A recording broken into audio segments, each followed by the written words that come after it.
I'm honored to be the facilitator of this session and to actually encourage, and as a group process, we invite speakers, farmers, to come here and talk about their level. Everyone struggles with the term successful. I don't think I've ever invited a single farmer with that topic who didn't ask me, what does that mean, or how do you feel about being successful? So we define success by long-term commitment, uniqueness, passion,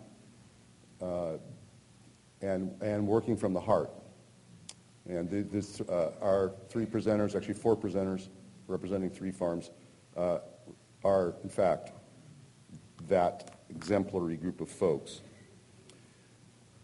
So we're going to have three presenters, and I'd like to introduce the first couple. These are some longtime friends of mine, so this is fun and challenging. And I wrote the introduction. I'm going to wing it here, just say it. So Evan Engber is one of the original members of the Hog Farm, the fabled 60s commune that's still going, one of the last really functional communes of the 60s, that's still operating at the Black Oak Ranch and other places all around the United States, in fact. Irene, I just learned, was not an original member. She joined after the bus, did 78. And Irene is a dear friend. Both of them are dear friends. Evan is a world-class river restorer, self-taught, and has become famous for fixing rivers all over northern California, central California, and in Oregon. Bioengineering Associates is his business, and he's now considered a world expert in a field he taught himself how to do. Irene is also a self-taught expert.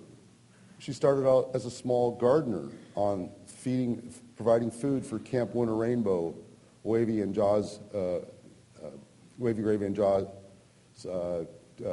educational, entertainment, performing arts camp for children and adults.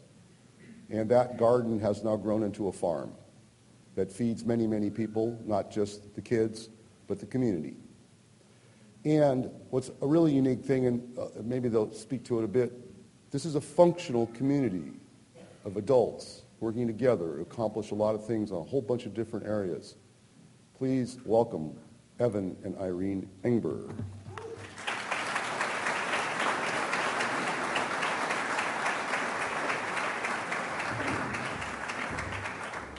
And you know where the clicker is you're going to use?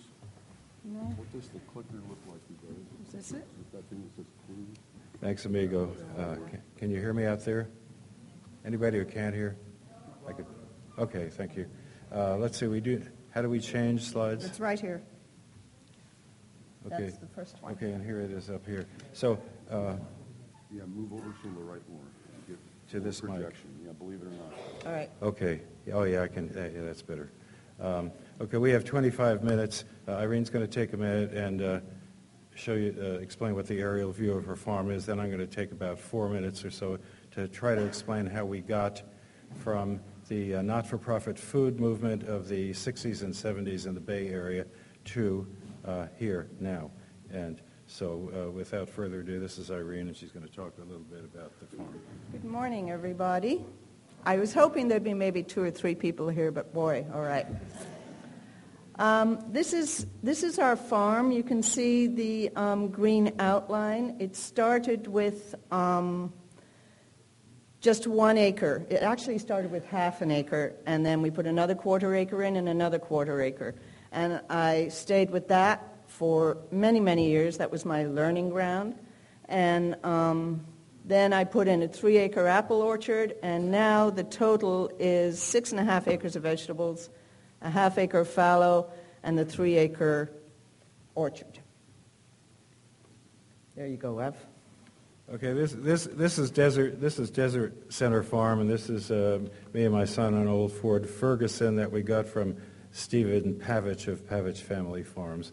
And how we got there and then to here, I'll try to do this. I was in the Bay Area, Berkeley, in the late 60s, and people began to form buying clubs, and we would get together at somebody's house, and we would order beans and rice and cheese and dairy. And then it would get delivered, and we would all come and pick it up. But it began to be a pain after a while because there was always something left over. You got a 100-pound sack, and we only had ordered up 75 pounds. So we decided that what we should do is have a little not-for-profit food store. So we opened the Flatlands Food Store in Berkeley, and we tried to do that with volunteer labor. That didn't work out, so we became a little more capitalistic. We had to hire a manager. Once we had a full-time paid manager, the store began to work. At that time, what else was happening at the time? I believe veritable vegetables were just starting to happen. Red Star cheese was happening. The People's Warehouse in Sacramento, Desiderata School, the Pacific High School, another alternative school in the Palo Alto area. A bunch of the kids from there were doing gleaning. There was a picking collective in Sacramento, and all of this led directly to me meeting a guy named David Gardner, who was a kid from the high school who was going out to the desert to pick up dates and citrus. And I was kind of interested in what was going on out there, so I jumped in his truck one day, went out, ended up on Desert Center Farm, and it was owned by a guy who was a contractor. He'd always hoped to be a farmer, never quite got there, so he let people farm it in exchange for a little piece of the action. I don't think he ever made any money off it. And so there was a group of young women running the farm, and they were kind of ready to leave, and I took it on with some of my friends, and here we are packing grapes. My daughter was raised there. She and my son and daughter both raised there. That's our Nobody for President bus in the background. Let's see. So we did the farm for quite a few years, and actually that's where Irene arrived, and meeting Irene at Desert Center Farm was just a wonderful thing that happened to me, the most wonderful thing that happened to me. So at some point we left there. We with our friends, we owned a house in Berkeley. Many of us wanted to get back to the country. We ended up buying this 492 acres in northern Mendocino County, the Black Oak Ranch in Laytonville, California, and these are the big fields before anything was done to these fields. And so I started doing a little farming there. We were having kids. Irene was pretty busy. Oh, and yes, the flood that changed everything. In 82, there was a tremendous deluge. Some of you might remember 82 was a pretty wet year in California. We had, and that's when we bought this property, we had 110 inches of rain and in about 4 months. And we thought we'd made a big mistake moving in there because it rained every day. It was really, really terrible. And so the land began to fall apart. I found a book about bioengineering, which is a method of using live plants to build stabilizing structures. I started doing that. I'm still doing that 32 years later. And with that, I'd like to introduce the real farmer, Irene.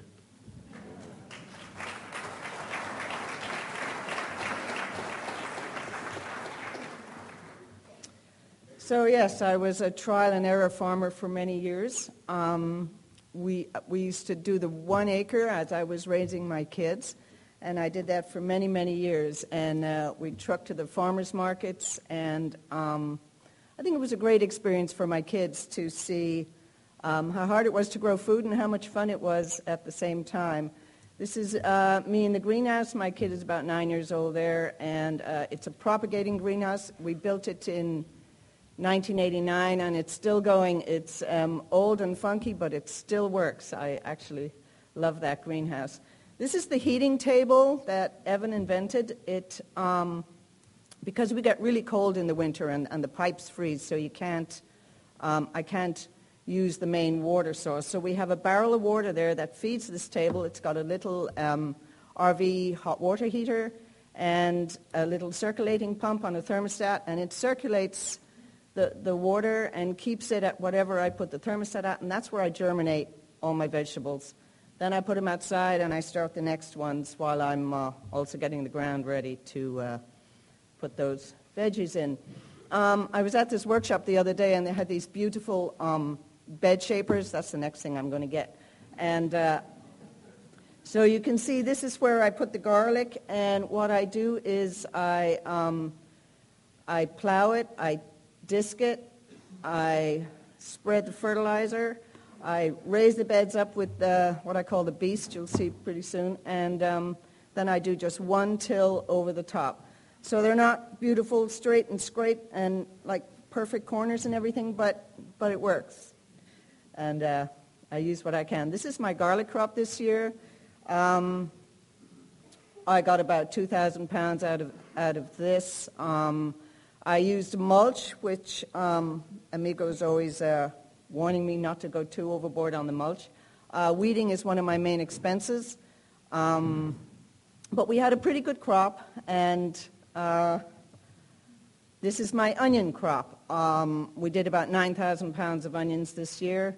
I do candy onions. I've tried many different types of onions, and what works in my climate is, it seems to be candy, planted in the early spring. The first planting is in the greenhouse as I speak. You can see this is close to being harvested. The weeds are encroaching, but it's always a battle between how to get that crop good and out before the weeds go absolutely crazy. These are my potatoes. These are, I did several types. These are the red Pontiac. I wasn't crazy about red Pontiac. They're lighter red. They were harder to sell. They had many eyes, so they weren't as pretty. They tasted great. They were a good size. They were prolific. But I think I want to go back to red Lesotho, which I really liked. So I don't have a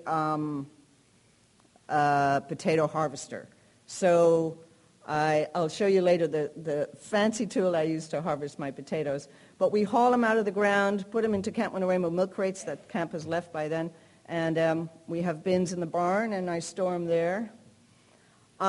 This is my original acre that I did as I was raising the kids, and this is where the cabbage was this year. When I was on my own out there, bindweed started encroaching in that half acre, and it was now it's endemic in there. It's someone was complaining to me the other day about their Bermuda grass, and I said, I'll trade you the bindweed for the Bermuda grass.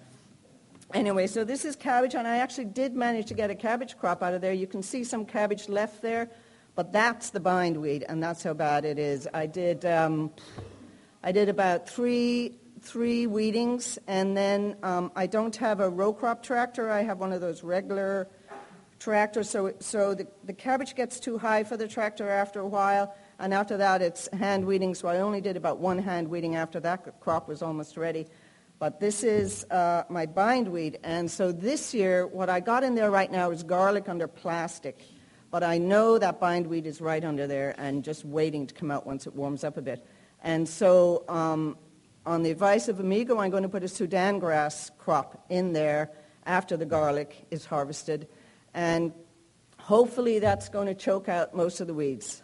And we'll see. I may have to do that 2 years in a row, but bindweed doesn't like competition, and that's what I'm hoping to accomplish with that. This is my 50th birthday present from Evan.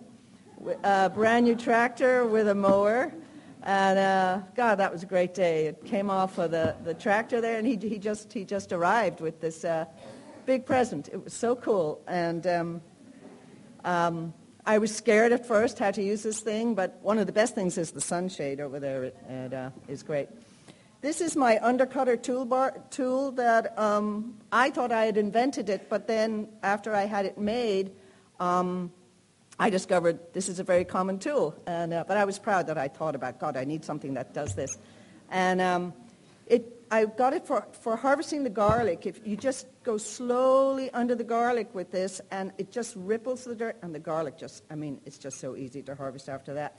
Then I started using it for pre-weeding beds before planting, and it's a great tool. I love that thing. This is the beast. I hate this. It's really hard to put on. It's big and heavy. I'm always afraid I'm going to chop a toe off when I'm getting it on the back of the tractor. But it works, and it's what I have. And I use this to hill up the potatoes. I use it to hill up my beds, and then I till on top like I showed you. That's another thing I'm going to get is a bed shaper would stop me having to use this. But it's great. It works, and but I always have to kind of steel myself before I go to put it on the tractor. This is my Chariot fertilizer spreader. It's great if you have like 2 acres. Now I have 6.5 acres, and I can do about, say I have 450-foot beds. I can do, one load would do that. But when you're looking at a block with, 35 beds or something like I have now, I need a bigger one.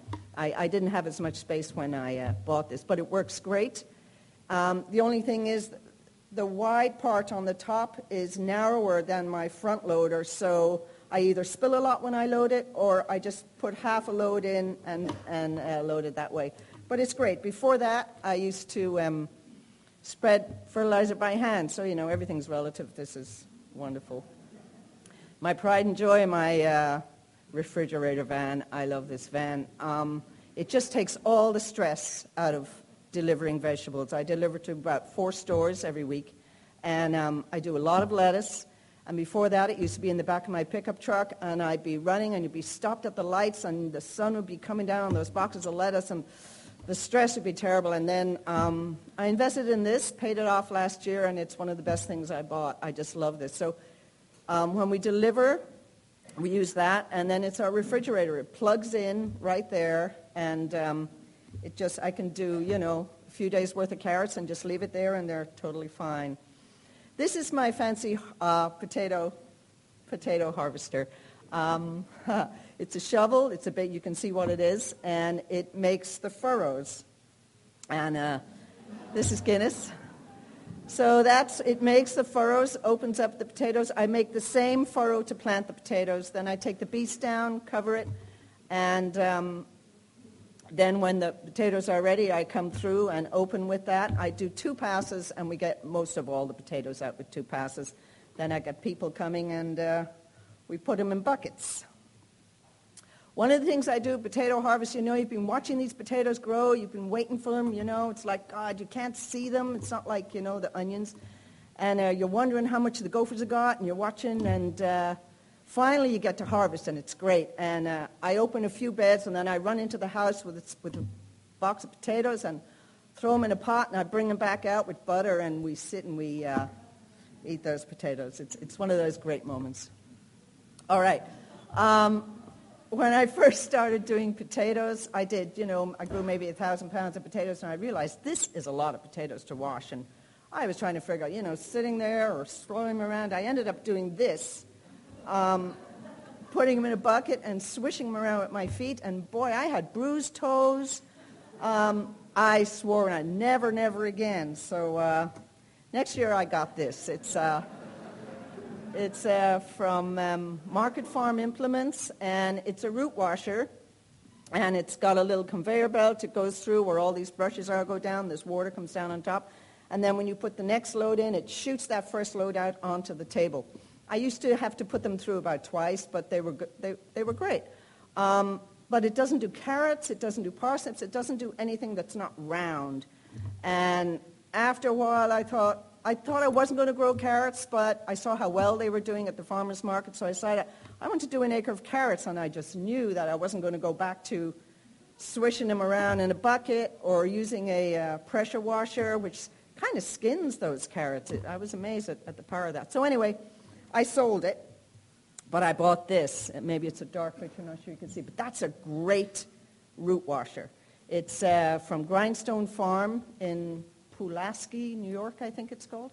And I kept the table, as you can see, and I sold the original potato washer to the local school. Local schools are really getting into local food. It's great. Anyway, so this just slowly turns. It cost about $3,000, including shipping. It didn't come with the wood. We bought our own wood. When he ships it, you don't want to ship all that wood. So we just got the local wood, cedar, I think we did, and I got one of my partners to put it together, and it's great. It does everything. Beets, carrots, parsnips, everything. Everything. I love it. Labor. Well, we have an odd labor source where I come from. Mendocino County is the heart, and Humboldt County is the heart of marijuana growers. It's what the county lives on, that and probably some grapes. But it's in the town I live in. The little old lady behind the store, everybody grows pot. I think we are the only ones who don't grow pot. And, of course, when we all moved into town, oh, here comes the hog farm, major pork roars. Forget it. Anyway, so I go to town when I need people to come and plant the garlic. I need people to do a big weeding sweep, something like that. Other than that, I have 2 people who work steady with me. But when you need a group, you just go to town, and they're there sitting with their, signs of scissors, looking for work in the trimming industry. And I get the ones who don't get hired, so you really got to watch them. They've never farmed before, but they love it. They make $10 an hour. They do a 5-hour day, and they'll do 2 mornings, and I'll get the crop planted, and they go away happy. It's good. Other ways I do to save labor is sometimes I'll throw a party, either a garlic harvest party. I'll put signs up in town, and I'll get like 30 people, and we'll get a catered lunch, and it's a lot of fun. Otherwise, this is a garlic cleaning party. We sit around, and it saves some money, not a lot. They drink a lot of beer, but it's fun. It's fun, and it gets the job done. The orchard. I had this farm with this field that has a slight slope next to it, and I really wanted a diversified farm. And I thought the fruit that really grows in our area is apples, and I know nothing about them. I really know nothing about it, but it just seemed so right to have an apple orchard right next to the vegetables. And as I am surrounded by marijuana growers, I thought maybe I'd do some cider. And so I put in 178 trees, apple trees, and I didn't have much money at that stage, so I bought bench grafts, which were like $10 a piece, and I kept them in a pot for a year, and then we transplanted them out. This is my daughter here, and my book is Michael Phillips' book. I know nothing but what's in that book, and so we planted the acre in 3 acres in 2011, and I did many different varieties. I'll just run you through some of them. I did Wixon, I did Waltana, I did Spitzenberg, Bromley. I did 6 of what I call the inedibles, called Red Vein. They're apparently very heavy in tannin, and that'll make a good cider. But I didn't want to put all my eggs in the cider basket, so I got apples that are good to eat and also will be good in cider. White Astrakhan. Anyway, I did about 12 varieties. This is the baby orchard. You can see it's just a little bit of a slope. And last year I got my first blossoms. I was amazed. I thought, oh my God, they're actually doing something. Last year I lost about 15 trees, and mainly it's ground squirrels, gophers, and then those little apple borers. I got those little apple borers, and they took out about 6 trees, but I have so many ground squirrels running around there. It's right next to this oak grove, and they live in there, and I don't really have a solution for them. I have a bird gun that I love. It makes all this noise. It's like a little pistol, and you get all these crows. You've planted your cover crop. You get all these crows come along, and they're just going for the seed in the cover crop. And I just stand like 200, 300 feet away, and I shoot this thing, and it sends out this screaming thing that scares the life out of him. And I'm thinking maybe I can try scaring the ground squirrels. I'm not sure. Sales. I live right beside Camp Winnarainbow, and I bring as much food as I can produce over to Camp Winnarainbow. They don't take all my food, but they're like my CSA. They give me money at the beginning of the year, and I pay them back in vegetables. And the early risers in the morning, when it's every 2 weeks there's a Camp Winnarainbow session, and some of the kids get up really early, the first day or two. After that, they're exhausted and they stay in bed. But I always get the early risers. They come over with a counselor, and whatever's ready, they'll pick, and they just love it. And they come from all over, these kids. Some of them come from the country. Some of them come from the city. I think about 50% are scholarship kids. They come from very poor backgrounds, never been in the country in their life.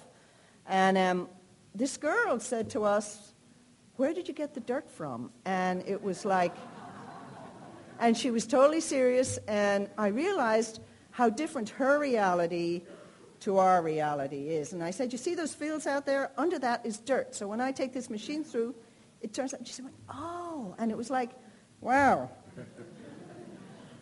This is Guinness, and up to last year, he would bring the vegetables over to Camp Winnarainbow every morning. We bring about 30, 40 heads of lettuce, Very and popular. he loves it. He gets a big treat when he gets to the kitchen, and the kids love it. So I wholesale this year. I wholesaled everything. The year before, I did 3 markets a week and wholesale. This year, I decided I was going to wholesale everything. I'd finally gotten up to the size I wanted, 6.5 acres, and I can't make it on wholesale. It's wonderful. You drive down with a van full of produce. You get rid of a lot of people. My name is out there. A lot of people buy my stuff. It's great, but I need retail prices. So I want to do a road stand this year. Black Oak Ranch is right on 101. And we do a show, a Kate Wolf Memorial Music Festival there, and that's the last weekend in June, and I think I'll have enough produce ready for a stand by around mid-July. So I'm going to start that, get signs made, and every year, I have 1 minute left. Every year is something new I want to do, and this year it's the road stand, and.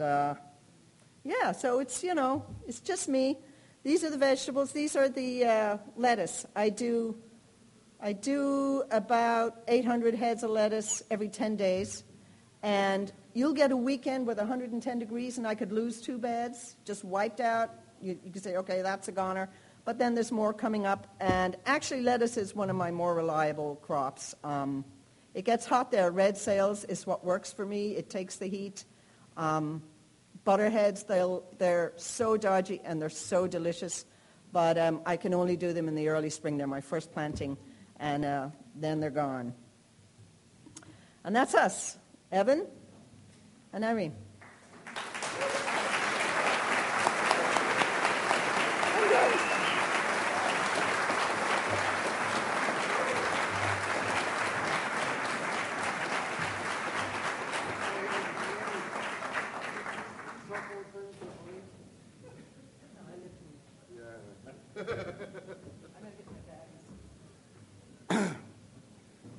My. That's Evan and Irene Engber.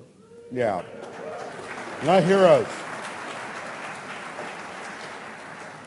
And by the way, Irene is going to be in the discussion group about scaling up, exact name, but the next session's about going from a small hand operation to a farm. There's a discussion group on that. Irene's going to be part of that circle, so if you want to pick her brain about more of this stuff. If you want to learn about communal living, talk to these folks. They've got 50 years of experience almost. An amazing group of people. I'm totally in honor of them. Well, our next speaker is Craig McNamara. Craig, wow, there's a lot of things to say about him. Craig McNamara is a longtime organic farmer, grower in Winters, California, right on the western edge of the Sacramento Valley up against the foothills. Longtime grower of walnuts predominantly and olives. And he has devoted himself, in addition to being a farmer, to being an activist, a community member in so many different ways. He's going to speak to those different areas. And I really admire his efforts, all the pieces. I mean, he's the president of the board of the California Department of Food and Agriculture's advisory board. That's the people, the farmers who give advice to the Department of Food and Agriculture. Very active in that. He's on the American Farmland Trust's board of directors. He's involved in the Yolo County Farmland Trust, the trust. And he's also started this with his wife, the Center for Land-Based Learning or Agriculture. And this tremendous educational program for teenagers and a bunch more. A great human being, a great contributor to society. Please welcome Craig McNamara.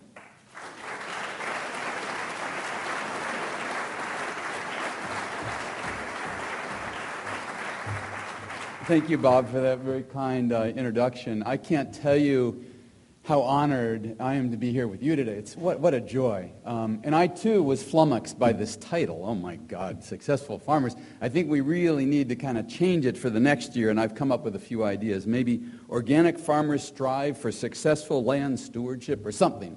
But I know Bob said that I'm not alone in being perplexed by success. And I think we all appreciate and recognize that we don't measure success in dollars and cents. We don't measure success in number of acres. But really we measure success in creating this connectivity with you, with friends, with neighbors, and ultimately with the land that hopefully we are stewards of and too can pass on to the next generation. So I'd like to talk about some of those issues, and I wanted to also bring up another person I agree with a lot, and that's Michael Pollan. And as you know, Michael said, eating is a political act, and I couldn't agree with that more. And I've found throughout my life and the time that I've had on the farm, being political, being engaged in policy decisions, and following the footsteps of Richard Rominger and others who are here today is extremely important in everything that we do. So on that note, I wanted to take you on a brief tour of Sierra Orchards and talk a little bit about policy and engagement and things of that nature. So welcome. As you mentioned, Bob, this is Sierra Orchards in Solano County. You can see Pewter Creek at the top there. Yolo County to the north, and I've got to admit, I've always had a little bit of Yolo envy. Always wanted to live in Yolo County, but we're doing everything we can in Solano County to reflect the great farming that goes on just north. To this side of the picture is about 15 minutes to UC Davis, a wonderful resource, one of the reasons that my wife and I decided to stay in this area and farm in this area. Beyond that, the capital, just 30 minutes away, with about 3 million people in the greater Sacramento region. To the west of us is the greater Bay Area, just within an hour's reach of about 5 or 6 million people. Just to the south of us, Route 80, with about 145,000 passengers a day whizzing by. So you can only imagine what this place will look like in the next 20 years as our state continues to develop and continues to grow and add population, reaching 50 million people between now and 2050. What will this land look like? Well, I'll tell you what some of it will look like. It'll look like this, because our good neighbors just down the road, the Lesters, I think Jenny Lester is here today, and ourselves and others have sold conservation easements. And I know many of you are engaged in land trust and easements, and I think it's a tremendous benefit to society. This land will forever look like that. It will forever be in farmland. Thank you. So, as many of us as there are here today, I'm sure we all have a different idea of sustainability, but I think you agree with this, that it's a food system that emphasizes a healthy people, that's the men and women, the farm workers that work on the farm, a healthy planet, and a healthy profit. It really is the triple bottom line.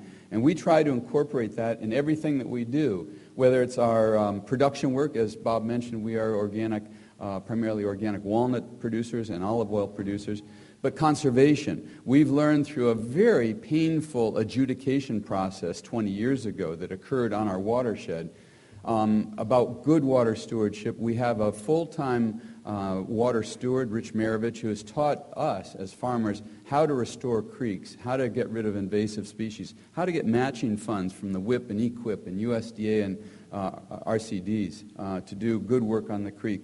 And we also incorporate this into our education. As Amigo mentioned, we're celebrating our 20th year at the Center for Land-Based Learning, and we have two of our remarkable leaders and staff here today, Jennifer Taylor and Matt Lechmeyer, and these are the people that on the ground are reaching out to thousands of high school students across the state, teaching them about sustainable agricultural and natural resource conservation. So in our production, we just finished spreading 1,500 tons of compost. As of today, we're finishing that. And I learned from my fellow neighbors, watch out for that turkey manure, watch out for that 4-course meal. When it's got off odors, I get significant complaints. And we've switched entirely away from a manure-based compost to a green chop. So that's up in the upper right corner. We've moved away from tillage. We just go to a non-till. So we know as a walnut grower, I need 200 pounds, the trees need 200 pounds of nitrogen per acre per year. They do not differentiate whether it comes from ammonium sulfate or cover crops or manure. So we feed it with cover crops, in our case, veg. and also about 6 tons of composted green waste a year. We feel like we use, just like all of you, the highest technologies in terms of weed control, insect management. We rely on pheromones and mating disruption for our codling moth. And of course, water. I know that this is the major current concern for all of us. Always has been, always will be in California. I'm so proud of the governor that he came out with his proclamation 10 days ago that we are in a state of drought. And what Mother Nature will or will not provide for us, we do not know. But I've got to say, as agriculturalists, I think we and the state of California have done a remarkable job in conserving water and producing more with less, but we've got a long way to go. And my encouragement to us, to the 85,000 farmers in California and the 37 million eaters and voters, we have to find compromise. Because if we don't, this great engine that produces $45 billion in farm sales for California, produces over 50% of the nation's fresh fruits and vegetables, accounts for about 14 to 16% of the nation's food exports to the world. This great engine will not survive. And what we think, what you think, what I think should happen in the Delta, or water for the West Sides, or water for LA, we're all going to have to give up something that we firmly believe in for something that's for the betterment of the state. And I think California has done a remarkable job in doing things like hedgerows. Remember Earl Butz? Earl Butz was the Secretary of Agriculture under President Nixon, thank you. And one of his mottos was, and the time, we should farm from fence post to fence post and roadway to roadway to optimize the amount of grain, corn, other things that this country depends upon. But in so doing, we basically eliminated biodiversity. And you know as well as I do, that's what we depend upon. As we face bee colony collapse disorder and some of the other issues, we are depending on native insects. Native insects globally pollinate 2/3 of all the crops and beverages that we depend upon every day. They are vitally important to create the success of California agriculture and the success of global agriculture. As well as we've done, we are facing tremendous crisis. And we have all heard of the fiscal cliff, but I think that the real cliff is the food cliff. And the food cliff is a perfect storm of the 3 things that you see up there: global climate change, global food insecurity, and depleted global resources. I don't think I need to talk with you about global climate change, but I think I think you can see it today. We're all aware of it in our various capacities. Global food insecurity is disheartening. We're almost 1 billion people globally, our neighbors around the world, are suffering from malnutrition, poverty, and many of them earning less than $1.25 a day. And in terms of depleted global resources, 7 out of the last 8 years, the globe has consumed more food than we've produced. And what food insecurity means in this country, and I've got to put a plug in right now, if you have not seen A Place at the Table, it's a documentary that came out in March of this past year. Please download it and check it out. It talks about the fact that our friends, that our neighbors, men and women who are, I'm sure, working here at Asilomar, people who serve in our restaurants, in our hotels, are food insecure. They do not know where their next meal will come from. 50 million people in this country are suffering from food insecurity, and half of those are children. And half of those children we're sending to school food insecure, encouraging them to learn on an empty stomach. It's something that is, when I look out at California, once again going back to how bountiful we are, this is something that we have to and must change. Thank you. Secretary Ross and I hosted a meeting entitled Hunger in the Valley last August in Fresno. And so we talked about Fresno and Tulare counties, 2 of the most successful, highest producing agricultural counties in the world. And look at those statistics. This is not something that we can live with. When you're looking at a total population in poverty of 21, and when you talk about children, almost 30% of the children in Tulare County are facing poverty. The percentage of adults in food insecure households, almost 44, ranking 56 out of 58 counties in the state of California. The percent of children overweight for their age, These are things that we must and we can change, but we have to think about how best to do that. One of the ways is to deal with something I know you're very aware of, and that's food waste. If we are, and it's been said by NRDC and many others, that we're wasting 40% of our food from farm to table, it makes no sense. The bottom line, it's not ethical. So we've got to do something to change that. So when we're growing food, these are the resources that we're depending on. 50% of our land, 10% of our energy budget, and 80% of our fresh water. When we throw food away, we are throwing away $165 billion a year.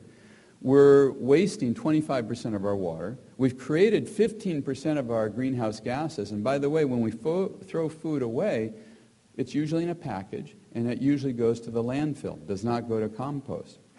And you can see we've wasted energy. But look at that bottom one. Global food waste is the third leading greenhouse gas emitter next to the United States and China.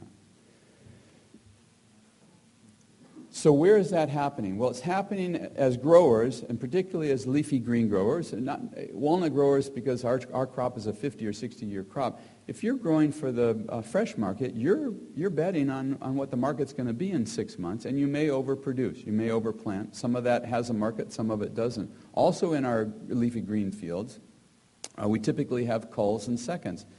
But there's a wonderful solution for that, and that is food banks now are positioned in California and nationally to be on call immediately. So when a farmer's out mechanically picking in his or her field, the freshest, best heads of broccoli and cauliflower and lettuce can go into the premium pack. Right there, next to them, the seconds, the culls, the off-grade, whatever, can go into the secondary pack. At the field edge is the truck, refrigerated truck, right there from the California Association of Food Banks or one of the other food banks going right to their distribution center. And you may not know it, but remember when we were growing up, most of the food bank products were canned, some frozen, etc. Now it's fresh produce because we've got refrigeration, we've got transportation, we have the ability to get this fresh food into the hands of the people that need it the most. And that's the true RX. That's the true pharmacy, feeding people really good and healthy food. Speaking of really good food, look at this. This is a bin of food that was picked up by California Safe Soil. And I think Dan Morrish might be here. Dan created California Safe Foods. It's located, Safe Soils. It's located in West Sacramento. And what they do you know that on average a grocery store puts out to the waste product, mostly to landfills, 600 pounds of fresh food a day. 600 pounds.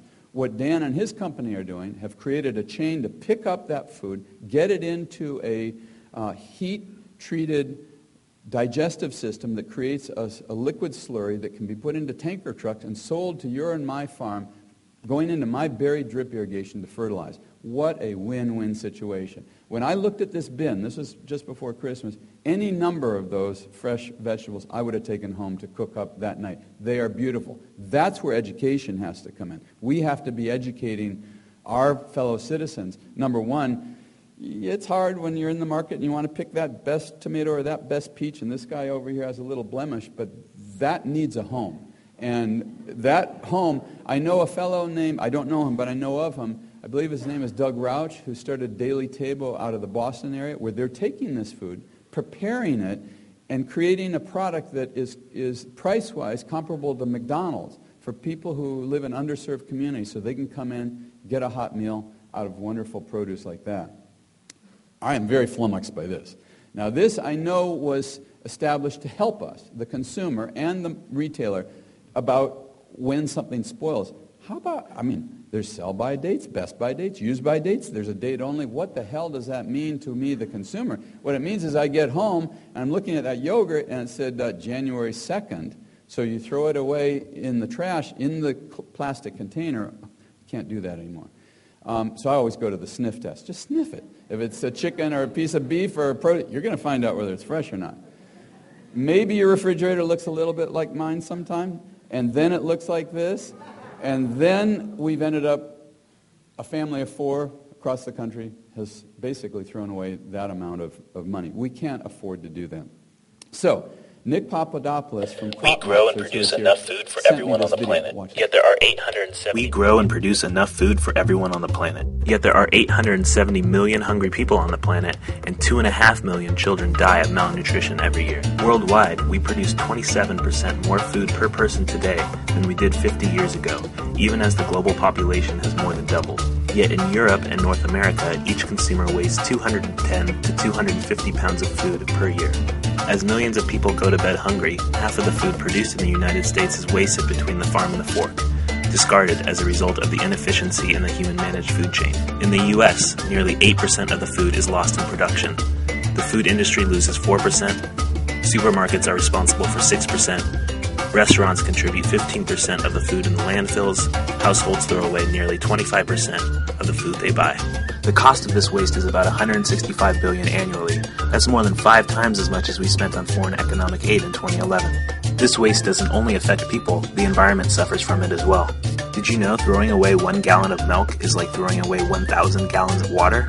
That's because it takes that much fresh water to produce 1 gallon of milk. A quarter of our water used for irrigation is used on food that is wasted. So when you throw away your food, you are throwing away all the water that it takes to grow, produce, and ship it as well. On top of that, an estimated 16% of methane emissions from our landfills are caused by food waste. By saving 15% of the food we normally throw away, we can feed more than 25 million Americans every year. If we start paying attention to what we waste, we can end up saving a lot more than just leftovers. I just wanted to share that with you because it said so precisely what I couldn't say. It showed you, I think it's a wonderful clip. Maybe we should all email it to friends across the nation. And basically, it's education. That's what... I'll check. I just got an email from Nick, so I'll check. And I'll put this online so we can get it. So I think what we're really saying is we do have planetary boundaries, and we do have an operating space in this great Earth of ours. When we think about food and water use, air quality, and carbon emissions, we got to think about the implications that they have in our social and our cultural world. And we can't let big ag and little ag divide us. We can't let conventional, sustainable, organic ag divide us, big, small, and different. This picture was taken on the same plot of land on our farm. It's the biggest caterpillar that you can buy that we need to use to rip the orchard before we plant a new walnut orchard. And it's Michael Pollan bringing out his graduate journalism class from Berkeley to help turn our compost piles. So we have to continue the dialogue. We really need to continue the dialogue in order to move us forward. You know, we're growing by 145,000 hungry people a day as we march towards this figure that, you know, we all know, 9 billion people. That's the number a day that we're looking at. So we're going to have to figure out food waste and keep the dialogue going if we're going to be successful in helping provide a healthy lifestyle for everybody. One of the things that I've really enjoyed in the last several years is being part of the State Board of Food and Agriculture. And as Amigo mentioned, this board advises the governor and the Secretary of Agriculture on all issues that pertain to the state. And I'm so honored that Bryce Lundberg is here, part of our board. He's a tremendous resource for our board. I'm so proud of Paul Muller, who's been involved in developing this Ag Vision 2030 process for the last 4 or 5 years. Basically, what we've come up is 12 strategies that will ensure a healthy, sustainable food supply for every Californian. Isn't that what we want? I think it is. But how do we get there? And I think these are practical strategies. I just want to touch briefly upon 3 of them. Improving access. Improving access, one of the things the board supported is get rid of finger imaging for families that want to get SNAP, which is the food stamp program. And we did it. We got rid of finger imaging. That increased SNAP by 7%. Not enough. You can see here that if we don't improve food access, look at the health consequences. $15 billion in people who are sick. One of the things our board has done has challenged our farmers, all 85,000 of you, to increase our donations to food banks from 100 million pounds a year to 200 million pounds a year. We're currently at about 135, 140 million pounds. We can do it. And I want you all to do it. And I need to talk, and Bryce is leading our charge to talk to growers across the state, along with Miles Ritter from Driscoll, to increase that amount. So, okay, we increased SNAP participation by 7%. Unfortunately, we still rank 48th in the nation for SNAP utilization. That's a crime. We've got to change that. We should be allowing families to make a decision to buy healthy food, not just pay their rent and utilities, which many families are facing today. Regulation. To you and to many farmers across California, it is a very difficult bar. But I think we've got to look at it with a silver lining. Yes, it costs us a lot of money, but look at it. I mean, we sell our crops across the world. China is buying huge amounts. Asia, Latin America, Europe, because of the quality we have. What we need to do is work on, I don't know if you like the word streamlining, but improving our regulations so we don't have these multiple layers. If you're a dairy farmer and you want to put in a digester and you have to talk to the air board, the water board, and all with different regulations, that we can change. As a matter of fact, maybe you, like I, got an email from Joseph McIntyre from Ag Innovations last week about the roundtables that they've been working on to help get regulations where they need to be so that we can be productive as well as maintain our environment. Beginning farmers. This is, for me, the most exciting things that we do. You can look at the stats there, and they're actually outdated. 70% of farmland will change hands in the next 10 years or 15 years. That's huge. Across the nation, the amount of wealth and land that's going to transition is the greatest in all of our lifetimes. And you know what? We're not really very prepared for that. My wife and I have 3 children, and we're just really beginning the dialogues of succession planning.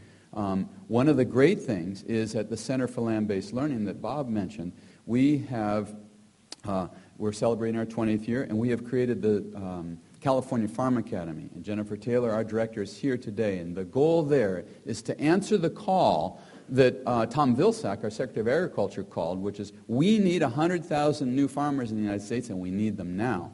So you are part of them. We are part of them. And we at the center are training them, 20 people at a time. We've successfully graduated 40 people, and the next crop of beginning farmers is coming on in February. And you know what? They look like us in the sense that they're millennials, they're Gen Xers, they're Yers, they're 50 years old, they're 60 years old. So it's not, we don't say young, training for young farmers. It's for all farmers, people in their second or third career. So we're really excited about what we can do there. And you know what? In closing, I got to say, aren't we facing more challenges than we've ever seen in our lives? And aren't there so many opportunities? I think from the bottom up and from the top down, in the state of California, we have a governor who is focused on these issues. Call him, contact him, work through the State Board of Food and Agriculture. We have a Secretary of Agriculture who is the most articulate, thoughtful, resourceful woman in this job that I've ever worked with. And we have you. We have farmers, we have people who care, we have citizens, we have school children, we have teachers, and we have a First Lady who really cares about this. So let's do it. I know we can. Put the pressure on. Contact me. Come to our meetings. One of our goals at the State Board is to have meetings throughout the state. So call us and be in contact. Once again, it is such a pleasure to be here with you today. Thank you.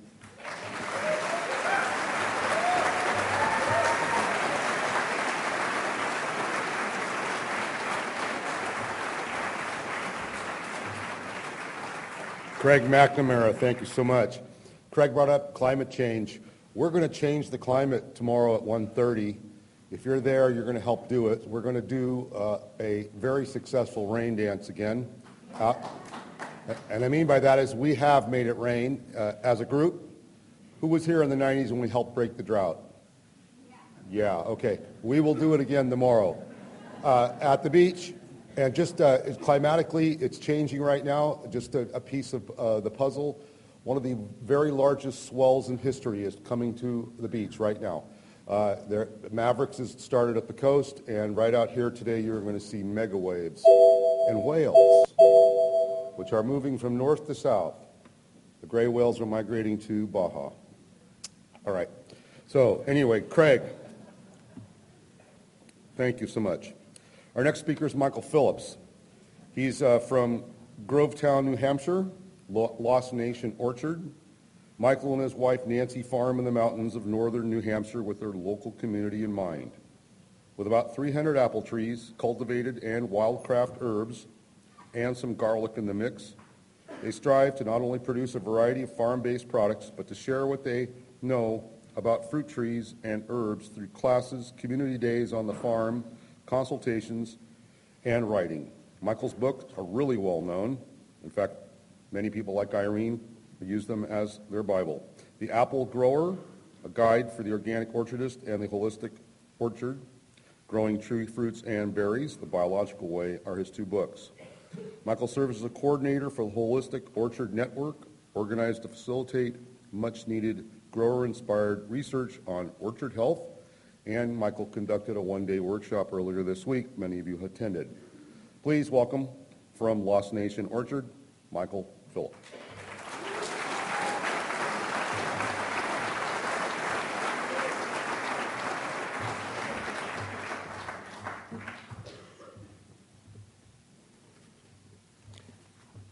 "34 years ago, when this conference first started, I retired at age 23. And I had been launched on a civil engineering path. I was working in Washington, D.C. But I knew that watching the sunrise and four-lane bumper-to-bumper traffic on the Beltway was not in my future. And I didn't know where I was heading. I knew there was a journey ahead. But eventually I found what made my heart sing, and that was the apple tree, or the fruit trees, the orchard. And that path was shaped by many different experiences, picking apples in Saxton's River, Vermont with a migrant hippie crew for 5-6 years. I got so inspired at one point. The older pickers talked about the idea of going down under to pick in the off-season. I thought, that's pretty cool. I like that idea. And I wrote a letter. This says something about New Zealand. And I addressed it to any apple orchard in New Zealand. And I got a job offer back in about 2 weeks, and I went to Tucker Orchards outside of Motueka on the top of South Island. And again, just part of many different things that were going on in my life. We have a small orchard. This notion of a community orchard providing food, fruits for the place where you live is really core in what I try to share with people. As well, we do a lot of different things with medicinal herbs. And I have to say, Irene, that once I knew far, far less than what you find in a Michael Phillips book. Because when I planted those first trees, I didn't have this background. I didn't have training. And I appreciate that because I found other teachers, and teachers that spoke about things that aren't necessarily said in some of the more official ways of learning about agriculture. This was a time when I was following the kind of organic approaches of the 70s, the 80s, and it was basically an input substitution approach to solving the problems, the challenges of pests and disease. At the same time, this is my wife Nancy, was starting on her herbal path. And someone from California moved to Vermont. That was Rosemary Gladstar, and she was about an hour away from us. And Nancy did her correspondence class, and then she did the apprenticeship, and then she did the advanced classes, and then she started to assist teaching and doing her own teaching. And all this while, one of the ways that herbalists learn is by practicing their remedies, their ideas. And often it's the women who do the herbal classes. That means that the husband is the one who's there to be practiced upon. And from the amount of remedies I was taking, I was quite sure that I had probably every symptom possible. I didn't know that I had this, but I was also learning at this time this notion that through nutrition and supporting the body systems, good digestion, good elimination, giving food to the heart like hawthorn, the body took care of itself. And to bring that idea into the orchard, when I started to talk about pests and diseases, that's all important and good, but before all that takes place, there are certain ecosystem connections. There are important questions to ask, like where does a tree want to grow? And as I got more and more into thinking about this, it, for me, was about not am I organic or biodynamic or low spray ecological or IPM or integrated fruit production. There's all sorts of names out there. It was more about, well, either I'm making an allelopathic choice, doing something toxic to deal with that pest, that be it an insect pest or a disease problem, or I can make holistic choices to support the health of the system.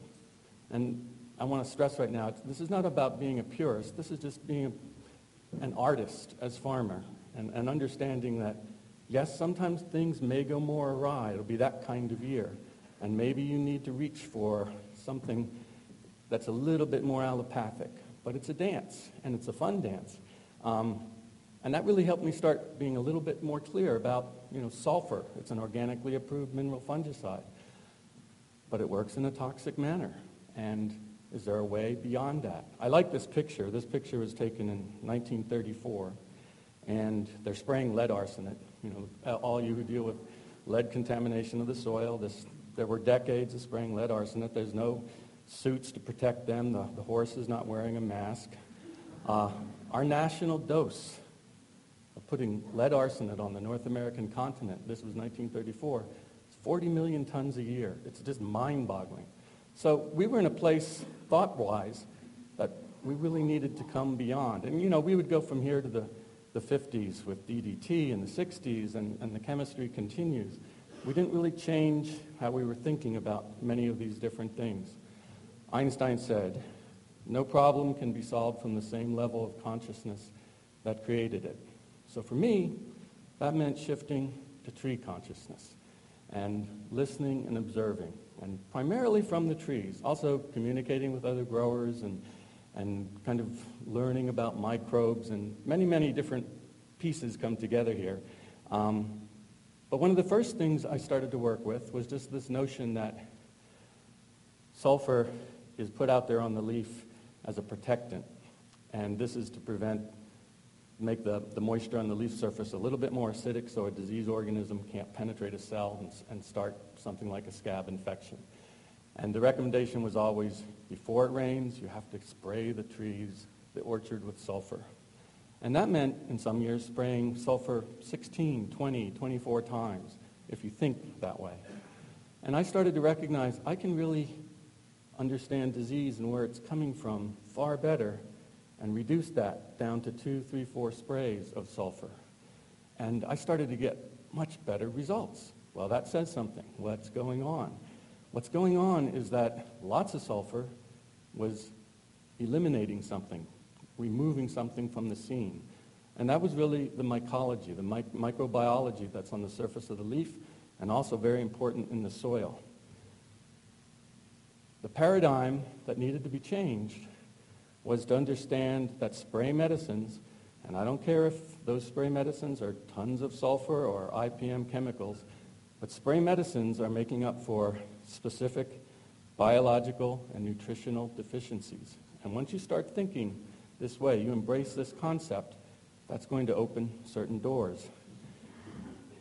I'm not going to teach a lot of the different depths of where we go with this, but what better question than what makes a healthy tree? What makes a healthy plant?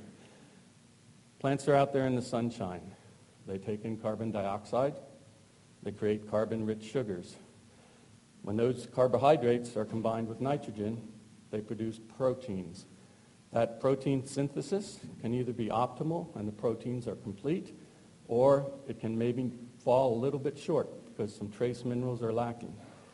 When it falls a little bit short, soluble amino acids are made. That's what insect pests can digest. They can't digest complete proteins. The form of nitrogen involved here is important. Plants go on from there, if they have the surplus energy, to produce fats and lipids. And from there, again, if there's surplus energy, they go on to produce essential oils and a series of compounds that are in the terpenoid group and isoflavonoid group. Those are actually the phytochemicals that plants use to resist disease. So the big question here is, we know about soil chemistry, trace minerals are good, but do we know enough about the biology? For many of us, this whole notion of the soil food web and microbe consuming microbe and releasing mineral nutrition. We get that. But a little bit deeper, the question is, where does a fruit tree want to grow? And it has to do with the balance between the bacterial biomass in the soil and the fungal biomass in the soil. And in the garden, it's bacterial. That's fine. As you go into the old-growth forest, that fungal biomass becomes as much as 100 times greater. And right on the forest edge, where there's plenty of sunshine to grow fruit, it's about a 10-to-1 ratio. And that fungal dominance, just a couple things that it means. The root zone of any plant is called the rhizosphere. And off the permanent root system of a tree comes feeder roots. And those feeder roots are colonized by one group of fungi called the mycorrhizae. And mycorrhizae have this symbiotic trade going on with the plant. So in exchange for those photosynthates, the sugars from the photosynthesis process, mycorrhizae bring the plant different mineral nutrition from as much as 100 times further than its roots would reach.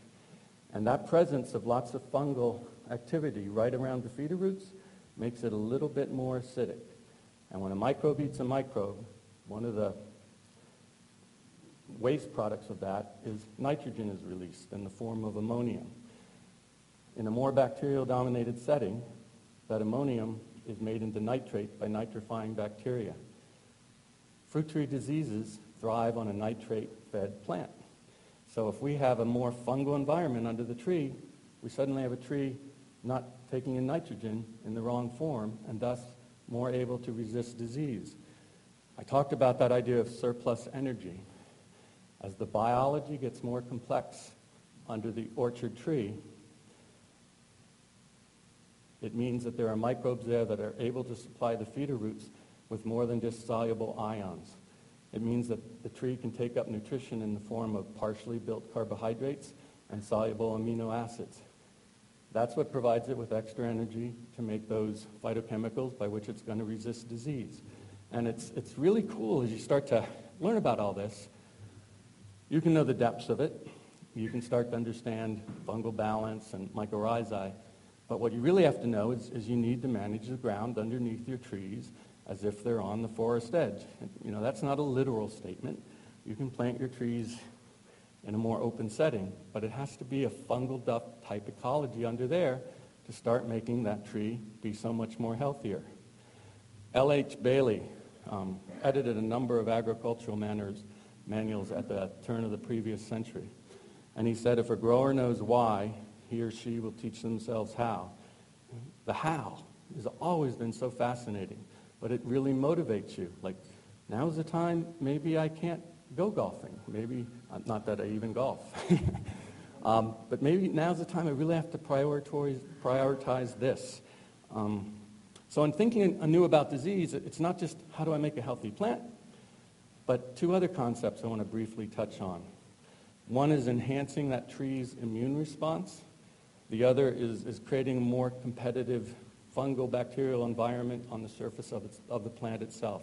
So I'm standing here right now with a little bit of a buffer zone between us.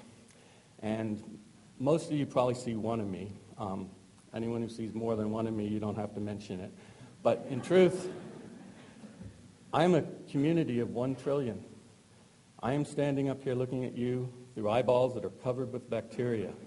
My skin is coated with all sorts of other microbes, my respiratory tract, my digestive tract. And if I didn't have that team, I would be a sitting duck for a pathogen to come along and take over my system. Now, another way of thinking about this, and I like to make these human analogies because it's somewhat helpful. I flew here, and I flew here as a healthy being, which means I'm eating well, I'm sleeping well. It means my teenage daughter, Gracie, is honoring and respecting me as her father, listening to what I have to say, and that my wife, Nancy, and I are openly and honestly communicating. That means I am. And despite that health, I get on an airplane where there's 300-400 other people, and we're recirculating the air, and germ exposure goes a little bit higher. So one of the things I've learned to do, just as a herbal husband, is a shot or two of echinacea tincture before I get on the plane, and when I get off the plane is a good idea to boost my immune system. What I teach people is once you start to learn about fungal progression and where particular diseases come from, there is a time in spring when the rains come, and I know that's a new concept in California right now, but when the rains come, that spores are released. There's a time in spring when when our trees get on the airplane, and a little bit something more is called for. So the immune response of plants works kind of like this. A spore lands on a leaf. It creates certain enzymes to get into the leaf cell to access the nutrients. That presence of those enzymes creates an oxidative burst, which tends to build up salicylic acid levels in the leaf, and that in turn triggers the production of what are called phytoalexins. Phytoalexins is just another one of those big words for terpenoids and isoflavonoid groupings that are the immune function of the plant. So one of the materials I work with is pure neem oil. Now neem comes from a tree that grows in India, northern Africa, Southeast Asia, can grow in Southern California, can grow in Florida. I drink coffee, so this is one of my global trade things. But it's important to distinguish between a whole plant medicine and neem extracts. So here I'm talking about the whole plant neem oil. It's like butter below 60 degrees. It's not that easy to work with until you start to understand some aspects. It contains three things in it that interest me. One are the azoduractins, which interrupt the insect molting cycle. So when we're talking about codling moth or whatever pest, they have to go through a molting cycle that goes from egg to larva to pupa to adult. Neem can interrupt that cycle and thus cause that pest to not be able to reach its final stages. Neem contains terpenoids. That's a word I've been saying. That's the immune function of the plant. The presence of neem or any other herb high in terpenoids or isoflavonoids stimulates more immune production in the tree. And finally, there are the fatty acids. They're great nutrition for the tree. It's absorbed through the bark, but more so, it fuels the microbe colonization, that idea of me being 1 trillion. When there is colonization on the surface of a plant, on the order of 70%, there is no room for a disease organism to get a foothold. What happens in nature, however, it's not always warm and moist like my body. It's harsher out there, and there are things that work against colonization, and things like acid rain, high heat, long extended periods of dryness, things that we do in the name of growing crops, like spraying fungicides. And whether it's chemical fungicides, lots of sulfur, copper, those things drip to the ground. Not only do they wipe out the good microbes up top, but they drip to the ground and destroy the mycorrhizal fungi and the saprophytic fungi that make for a healthy plant. And the whole connection is broken. And until you start recognizing that, you're contributing to part of the problem.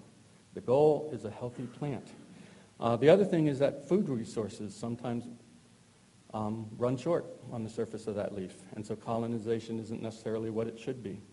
So one of the things in my holistic spray mix is some form of microbes. I use effective microbes. Some people use compost tea. The idea is let's get those biological reinforcement out there. And there was a great teaching that we were offered about 100 years ago, and for quite a few decades we didn't pick up on it. And that was the teaching of the American chestnut tree. There was a time when 1 out of 4 trees on the eastern coast forests up and down the Appalachian Mountains was an American chestnut. And there's little guys in that picture. They're about the height of those arrows. These were big trees. We had trees to rival the redwoods. But in 1906, somebody brought in some Chinese chestnuts into Central Park in New York City. And with those Chinese chestnuts came a imported fungal disease organism that caused chestnut blight in the American species. And within the next 50 years, most all of those giant chestnuts would die. But they would only die back to the ground level. And the root system continued to live, and it would send up stump sprouts. And they'd grow for 15, 20 years, and then the blight would come back again, and it would kill them. But all the time, the trees were saying, something's happening at the ground level. Think about it. What's going on? And the cure, when a blight lesion first appeared in chestnut, was simply to bend down, pick up some earth, and rub it into that lesion, and let the soil food web organisms dominate the scene. So it's great to have a really clear tree teaching to take to our orchards and do something with. This is the surface of a leaf. And here, when you have a chance to look at this a little more closely, you can actually see the stomates, the openings where the tree leaf respires, and there's leaf hairs. When you zoom in, this magnification scale yet again, you see the actual surface of just a single cell on that leaf. And it's covered with bacteria in the front. Those are yeasts that seem to be floating. Those are their fungal hyphae. Yeasts are unicellular fungi, but they're neutral, they're benign. That's a crowd. That's why disease can be kept at bay. One of the things that happened in about 4 years ago in the East, I don't know if it was true here, was one of the big wholesalers of tomato plants that supplied the Walmart and the Home Depot, supplied tomato plants that were inoculated with late blight. Late blight is what caused the Irish potato famine. And suddenly, all throughout the East, people were losing their tomatoes that summer, losing their potatoes. And extension advice was spray copper. Next week, spray copper again. Next week, spray copper again. By that point, you'll probably realize that copper isn't working, so just pull out the plants and wait till next year. What's needed was the holistic sprays, this idea of reinforcement. I was doing that with mine. My plants didn't suffer that. Steiner, who started the biodynamic movement with a series of agricultural lectures in the 1920s, said everything in nature is interdependent, everything. And that's what I'm really pointing out here. Now, all of this business about good nutrition and photosynthesis efficiency and trace minerals, there's another aspect of it. And this is where it gets kind of challenging to talk to your customers, but I'm going to also talk to all of you. And that's this notion of a couple spots on the apple. You know, I like a perfect-looking apple, but I've also learned to appreciate a couple spots because it means that fruits, produce being grown that's subject to disease and resisted from within produces phytochemicals to ward off that disease.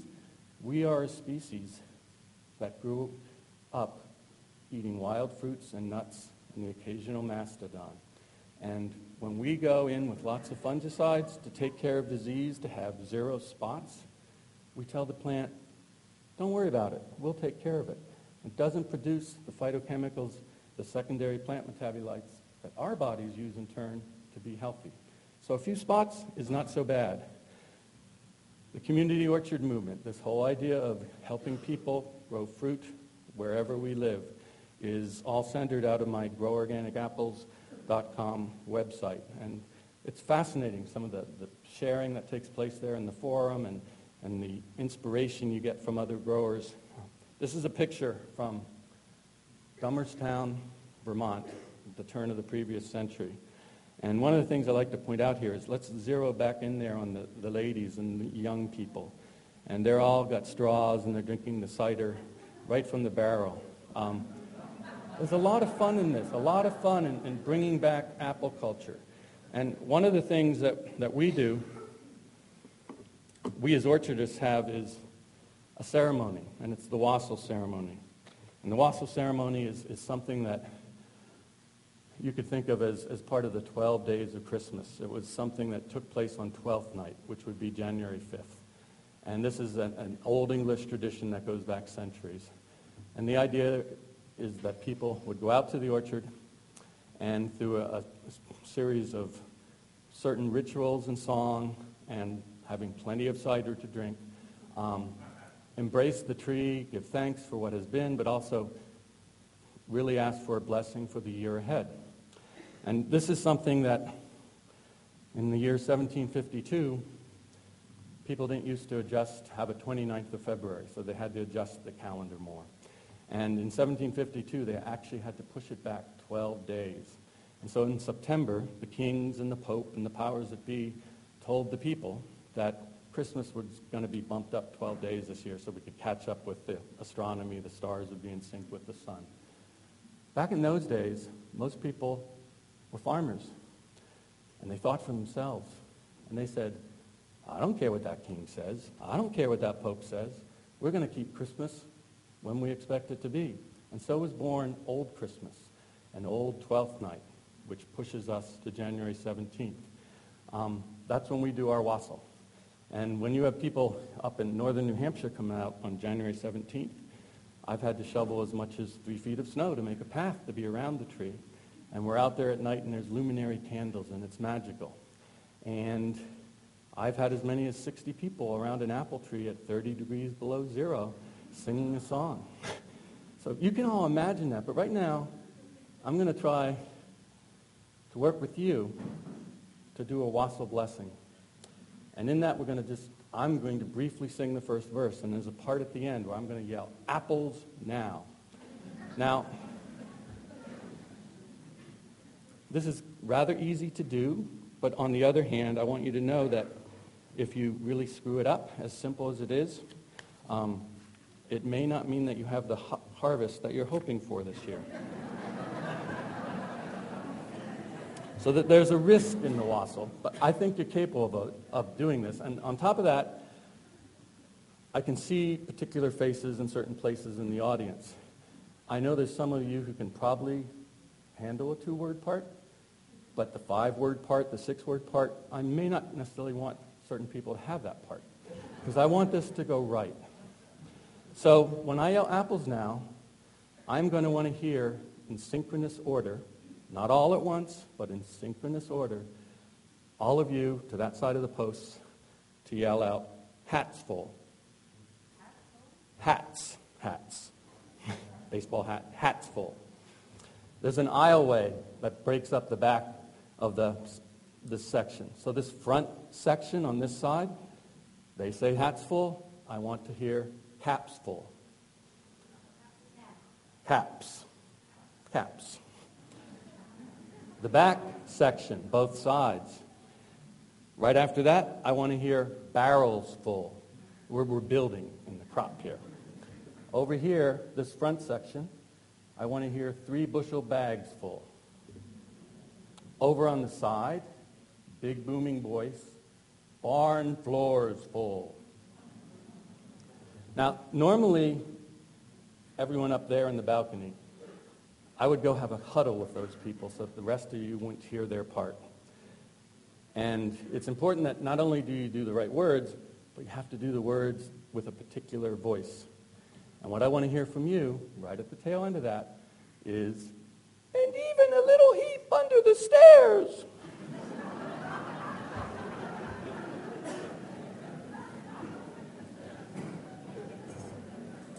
Do we have our parts? We're capable of this. I think you can do it.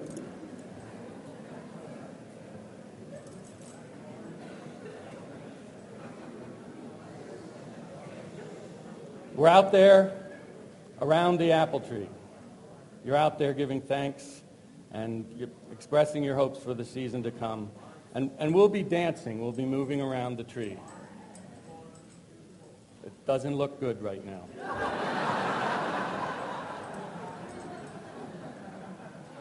O apple tree, will wassail thee in hopes that thou wilt bear. The Lord does know where we shall be to be merry another year. To blow well and to bear well and so merry let us be.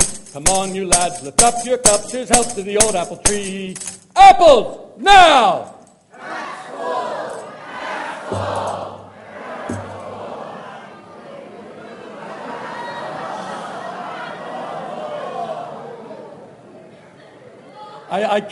I can't leave California this way. Apples now! Hats full! Hats full! Barrels full! Green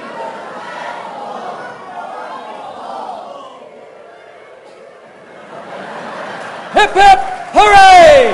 Hip hip hooray! Hip hip hooray!